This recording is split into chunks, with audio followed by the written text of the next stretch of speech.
personally, I try not to think of sticking.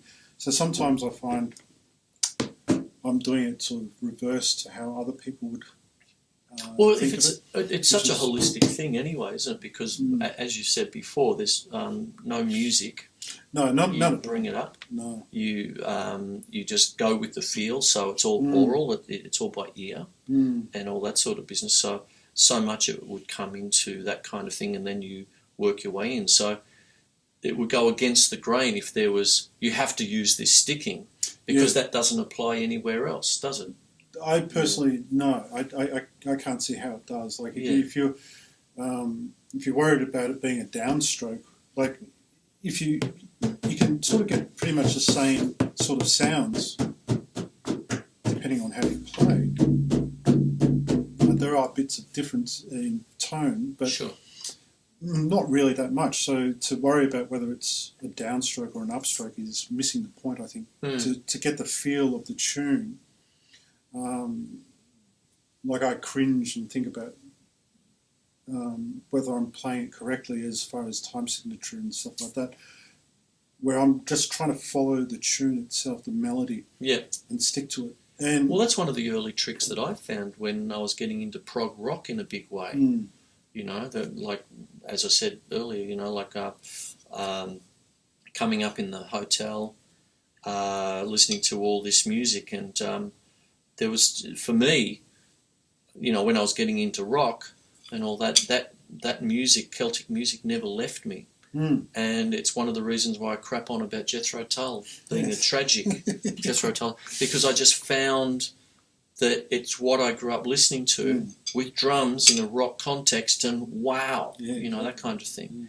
And to go on with that, and to sort of bring it into what you were just saying then, is that one of the big tricks of the trade I learned very early on with some of the prog rock drumming is that they follow the melody, sort of thing. It's almost a stylistic decision of prog rock, in the sense that if the guitarist is going you're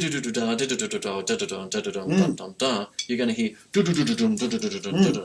Now, I came up through Jethro Tull, Emerson, Lake and Palmer, and Yes, you know, bands like that, and all that. And then later on, funnily enough, I'm such a big King Crimson fan, but they came a bit later for me. Oh, not for them. They were one of the first ones on the block. But for me, I got into them later, only because I think of the Red album, actually, 1974. But one of the big clues that I got was listening to Barrymore Barlow, who's the drummer of Jethro Tull at the time, often regarded as their golden period, you know, with Thick as a Brick and Passion Play, and then on to Songs from the Wood and all that sort of stuff. And I just started to hear just melodic drumming, 101, you know, that kind of thing. And that's one of the things I can lock in with you straight away, is that sort of thing where, of course, then later on Rush came along and all the you know, and then now we're living in the world of prog metal with Dream Theater and stuff. And that's why I wanted to bring up cross rhythms a little while ago, you know, and things like that, because I'm hearing that throughout. You know, like if I talk about Tull's Songs from the Wood, there's about 4 separate things going on in there.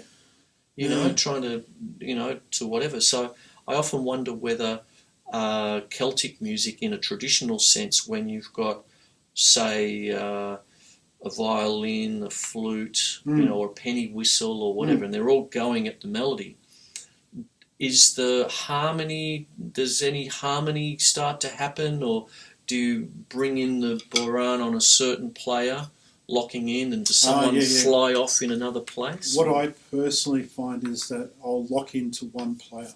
Right.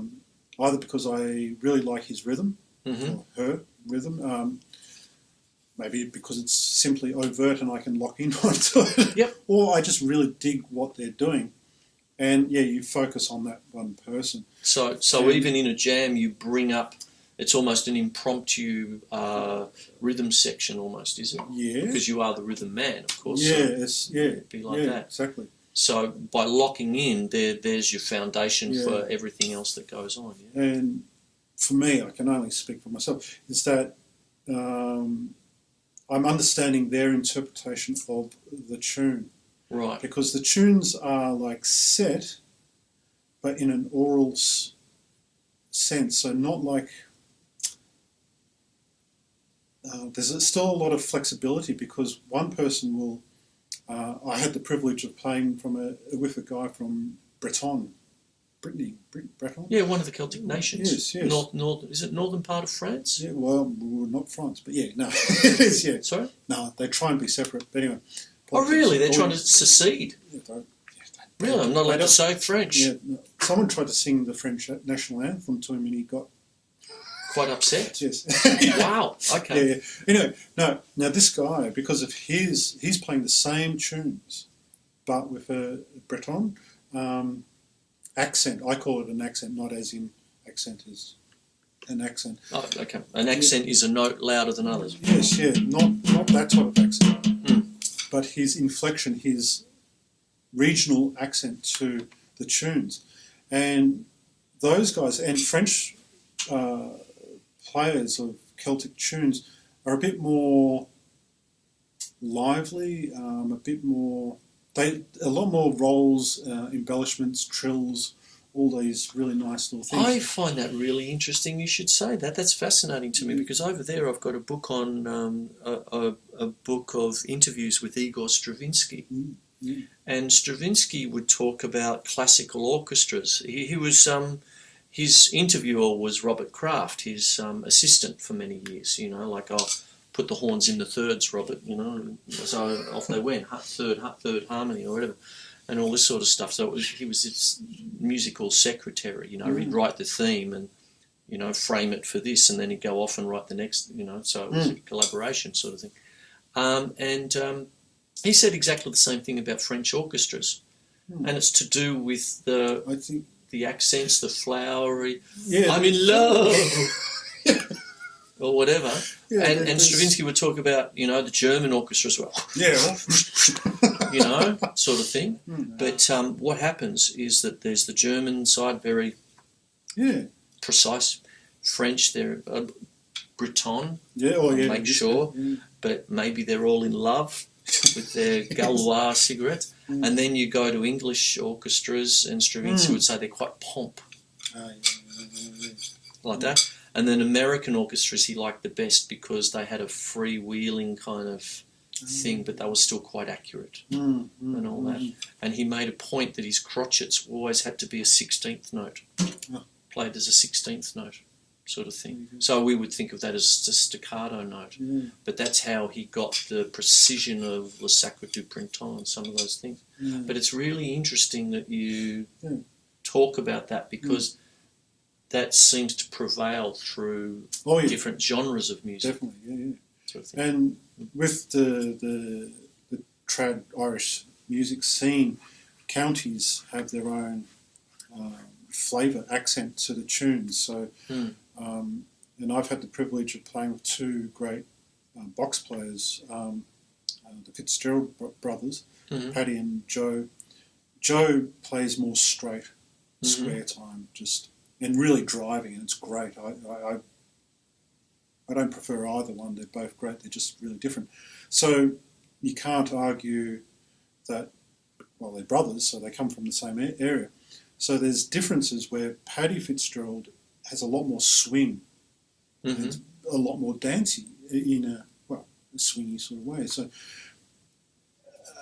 there's not one way of playing a tune really, but you have to stay true to the tune. So there's a lot of freedom, but there's a lot of funny unwritten rules.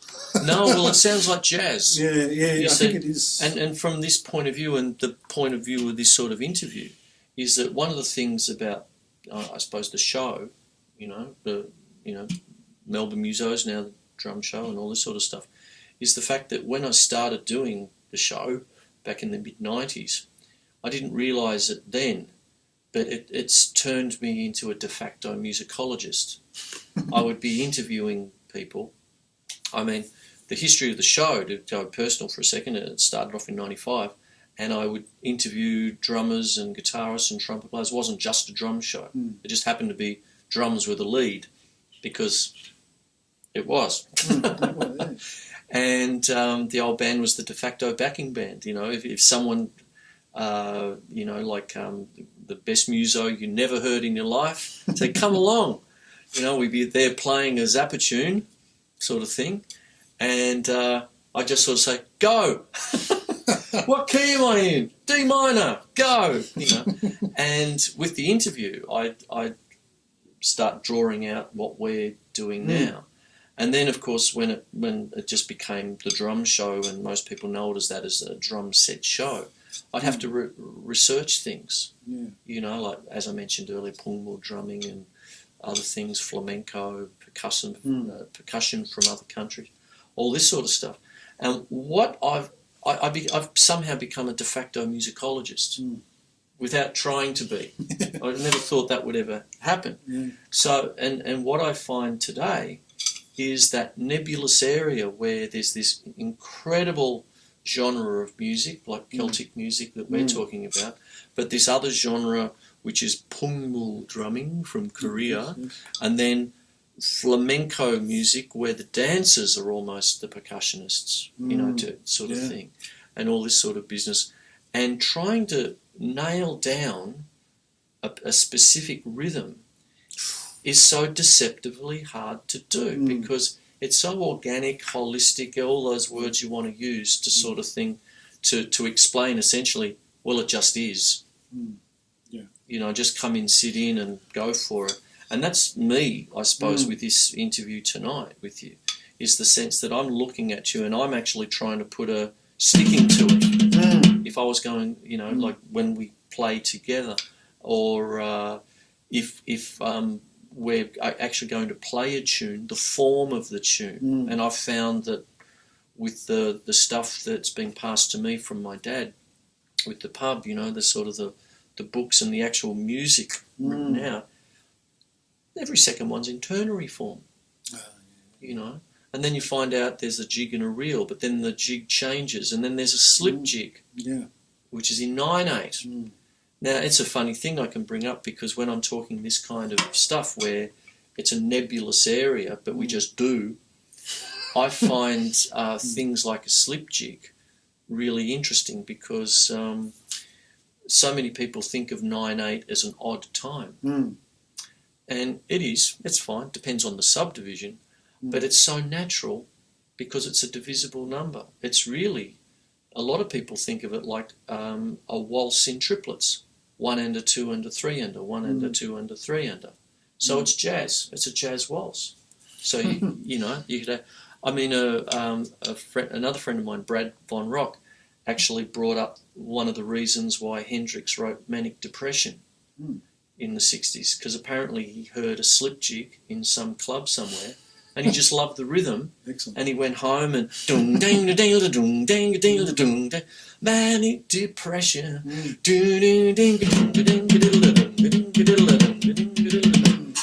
got Mitch to go crazy on it, and away we went. You've got Manic Depression, and a lot of people call that a slip jig in 9/8, but the thing is, it's not an odd time if you're thinking of it as 3/4. 3/4 isn't an odd time just because number 3 is an odd number.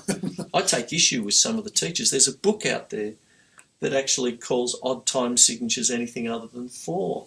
I always want to throw a stick at the book, you know, and it's a book in the syllabus and stuff, and it's like, oh, how could you let that one go, you know, that sort of stuff.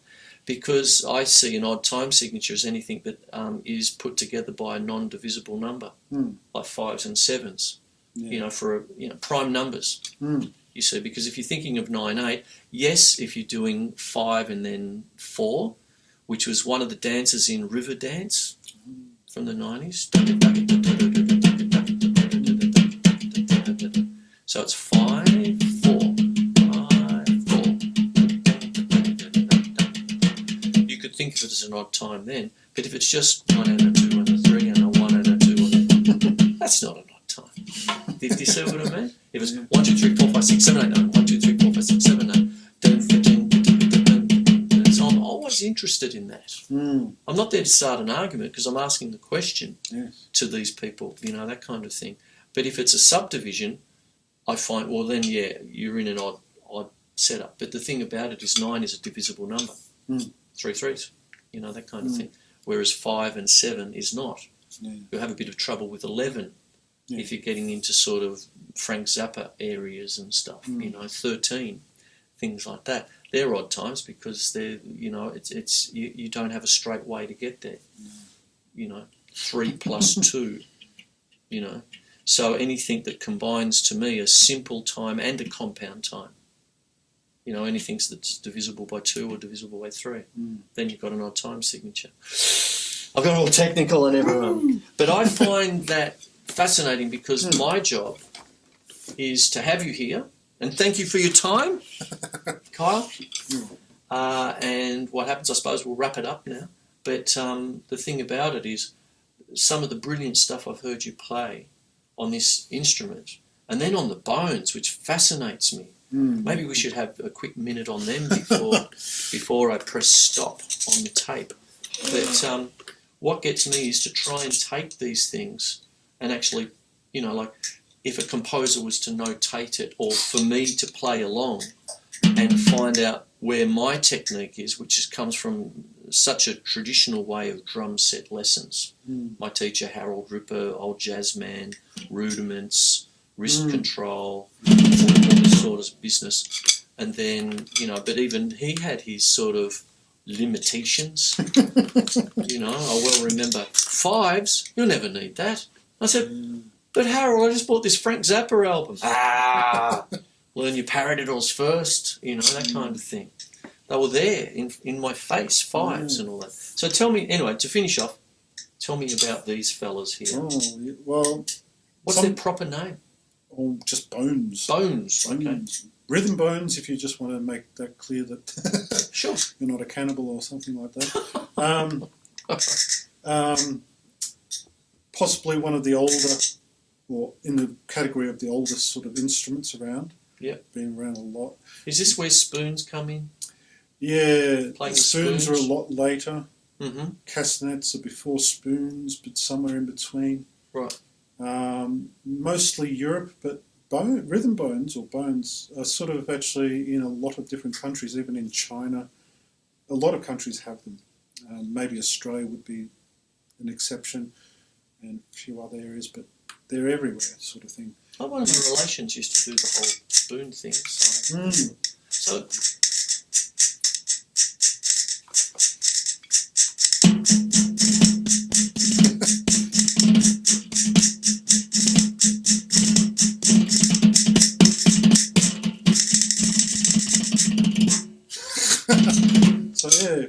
brilliant.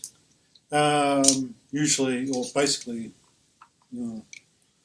held one still, rigid, an anvil, as one person calls it. And sorry, what was that one? An anvil. Anvil. Yeah, that's what this, I can't remember his name, a Texan called it. Okay. So that one doesn't move. This one here can be in either, any of these fingers, and then it's a matter of wobbling, usually a pendulum type action. I see. Blink and you'll miss it kind of thing. Yeah. And then I personally do a lot of rolling, get tonal difference. And that comes across like triplets again, like before. Yeah.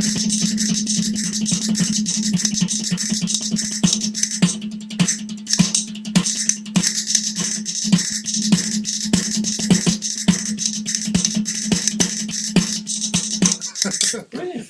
But yeah. So when you get that going, like diddly hoodly headly hoodly headly headly hood hey, and all that, what happens with your other set?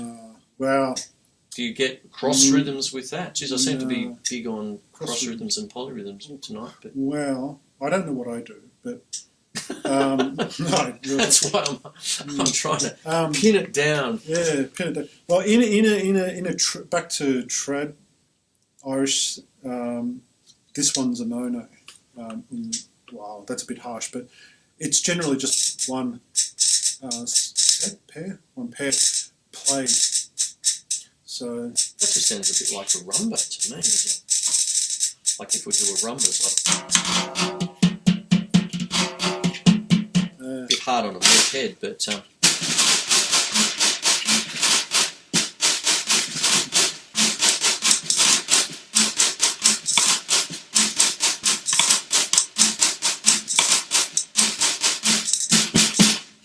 like that. I've never really played a rumba on a muffle head before, but you either need your snare or whatever. Because I was sort of hearing that, but yeah.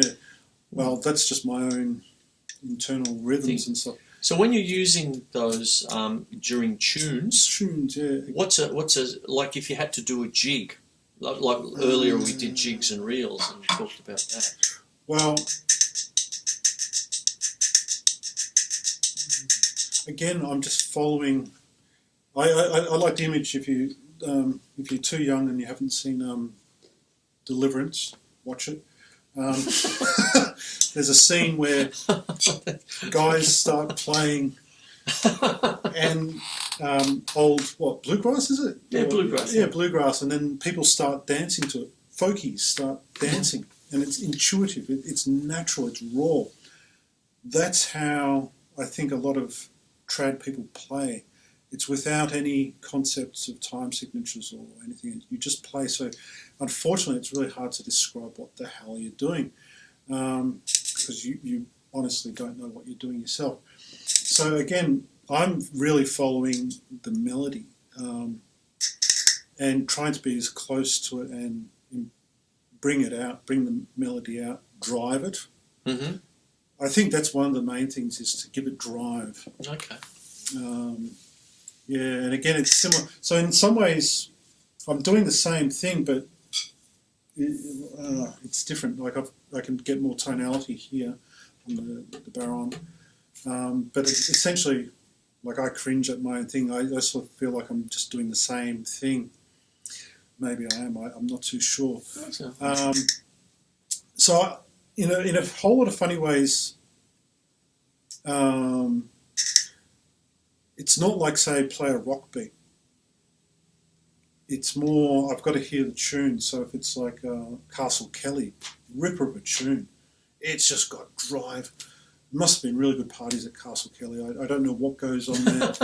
But it's a ripper tune. It's one of the only names I can remember of a tune. Like there's like hundreds and hundreds of tunes. And I think a really cute, quaint thing is you ask someone who has been playing for 50 or more years, hey, what's the name of that tune? Don't know.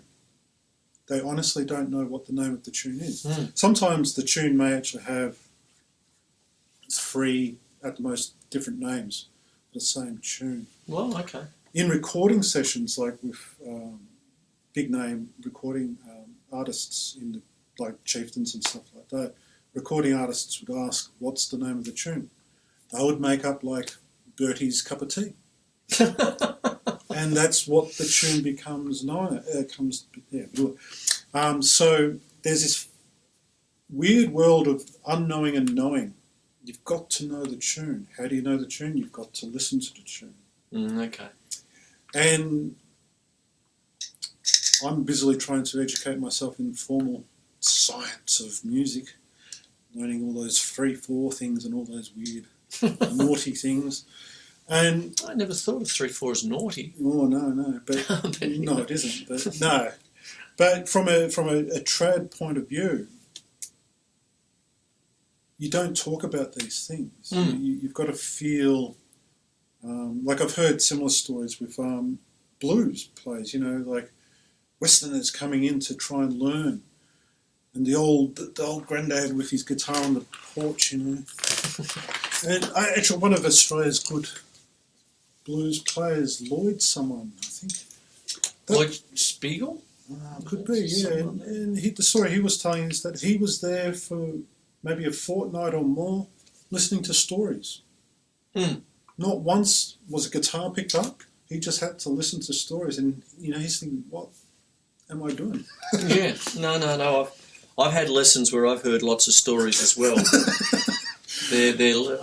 I don't know if I swung any better. The old jazzman story, that kind of thing. It had a lot to do with beer. My old stories. You know, Yeah.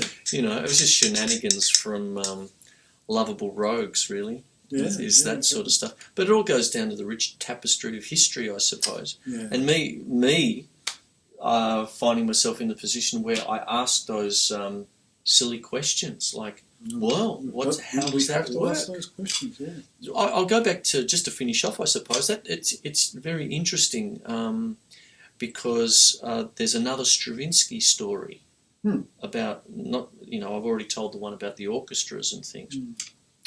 But when jazz was first, you know, ragtime, and just went whoosh, Stravinsky hadn't actually heard any, but he got the manuscript for ragtime. So it goes against the whole grain of just listening to it, stride piano, if you will, or whatever, you know, to bring up, you know, Scott Joplin and all of that, who was the king of ragtime, entertainer and all that sort of business. And Stravinsky did not hear any of it, hadn't had a record or anything like that. We're talking about in the 1910s. And he just got the sheet music. So he looked at it, tried to play it for himself without ever having listened to it. And some of his stuff, like I've got the vinyl of Stravinsky's Ragtime that he wrote in 1918, straight after World War One. The times dictated that he pared down the gigantic orchestras for Le Sacre du Printemps, Petrushka and Firebird Suite. That was pre-World War One. You know, like 12, 13 and 14 for Diaghilev's Ballet Russe, you know, the very lauded ballet troupe and all that Stravinsky was the house composer for. And then World War One happened. And then there was no money for these orchestras, so he pared it down to just the quintets and quartets and octets and things. And one of them was Ragtime, and he wrote this whole piece, and you can hear jazz, but it ain't jazz. Yes. It instead of that kind of do do do da da da da da, he's got the shuffle.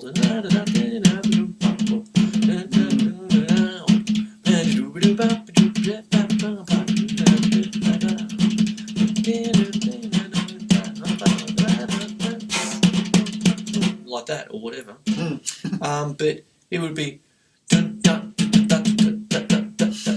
it was just like, it's really quaint and it's really listenable. It's really good, but it ain't jazz. Yeah. But he tried to write it and he called it ragtime, but it wasn't ragtime. No.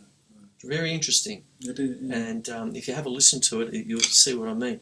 It's got the kind of pentatonic kind of booby dub bop boop, but it's just not booby dub boop boop, that kind of stuff. He hadn't listened to Louis Armstrong or Jelly Roll Morton or any of those people. Scott Joplin, he hadn't heard any. He heard. There's some quote about him hearing it later on, him going facepalm to himself a little bit, but it does stand alone. I've got it because it's in part of his chamber repertoire. Anyway, Kyle, thank you very much. I suppose we better wrap it up. Yes. There you go. No worries at all.